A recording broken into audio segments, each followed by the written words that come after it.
আজকে কোনো রেসিপি না, আজকে তৈরি করব একটি ব্যথার তেল।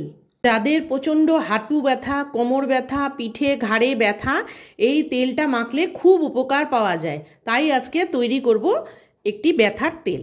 তেলটা তৈরি করার জন্য আমি কালো ধুতরার পাতা নিয়েছি 21টা, নিয়েছি আকন্দর পাতা 21টা, আর নিয়েছি 2টো জায়ফল, 2টো কর্পূর, 21টা লবঙ্গ আর একটা ধারা সর্ষের তেলের প্যাকেট।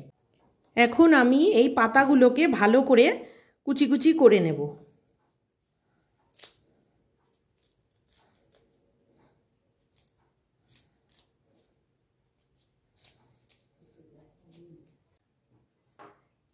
এবার আকন্দর পাতাগুলো কেটে নিচ্ছি। সবথেকে ভালো হয় যদি ঘানির তেল পাওয়া যায়, কিন্তু আমাদের এখানে তো পাই না, তাই জন্য প্যাকেটের তেলই নিতে হয়। আজকাল তো ব্যথা সবার বাড়িতে বাড়িতেই, তাই এই তেলটা তৈরি করে রাখলে শীতের সময় মেখে একটু গরম ছেঁক করলে বা রোদে বসলে খুব উপকার পাওয়া যায়। জায়ফলটা আমি শিলনোড়া দিয়ে একটু ভেঙে নিয়েছি। এবারে তেলটা কেটে কড়াইতে আগে দিয়ে দেব।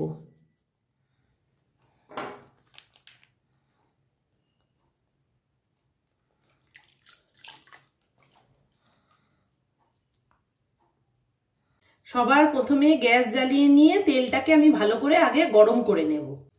তেলটা অল্প ভালো করে মোটামুটি গরম হয়েছে, খুব বেশি গরম হয়নি। এখন আমি পাতাটা দিয়ে দিচ্ছি। পাতাটা দিয়ে একটু ভালো করে ফুটলে তবে পাতাটার রসটা বের হবে, তাই জন্য একটু আগেই দিয়ে দিচ্ছি। এবারে আমি লবঙ্গটাও দিয়ে দিচ্ছি। তারপর দেব জায়ফলটা।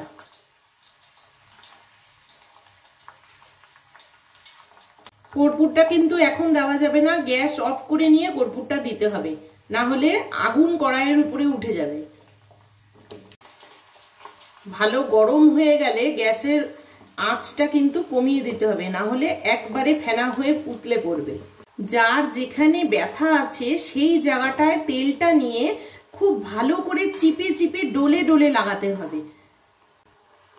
এক কথায় বলে যে যখন আমাদের কোনো জায়গা কোলেস্ট্রল দিয়ে বন্ধ হয়ে যায় তখনই নাকি সেই জায়গাটায় ব্যথা হয়। তাই জন্য এই তেলটা দিয়ে চিপে চিপে ডলে লাগালে সেই নার্ভটা নাকি ঢিলা হয়ে যায়, তারপরে ব্যথাটা কমে যায়। সেই জন্য এই তেলটা খুব উপকারী। তেলটা তৈরি হয়ে গেছে। ধুতরার পাতাগুলো একদম কালো হয়ে গেছে। আকন্দ পাতাটা যেহেতু একটু মোটা, তাই এটা এরকমই আছে। তেলও অনেকটা কমে এসছে। এবার আমি বন্ধ করে দেব। গ্যাস বন্ধ করার 2 মিনিট পরে কর্পূরটা দিচ্ছি।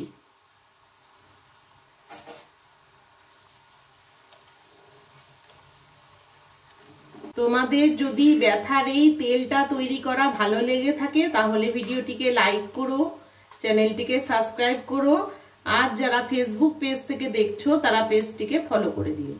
গ্যাসটা জ্বালানো অবস্থায় কিন্তু আমি কর্পূরটা দিইনি, তাই জন্য ফুটে উঠলো না। এখন আস্তে করে আমি থালা দিয়ে তেলটা ঢেকে দেব।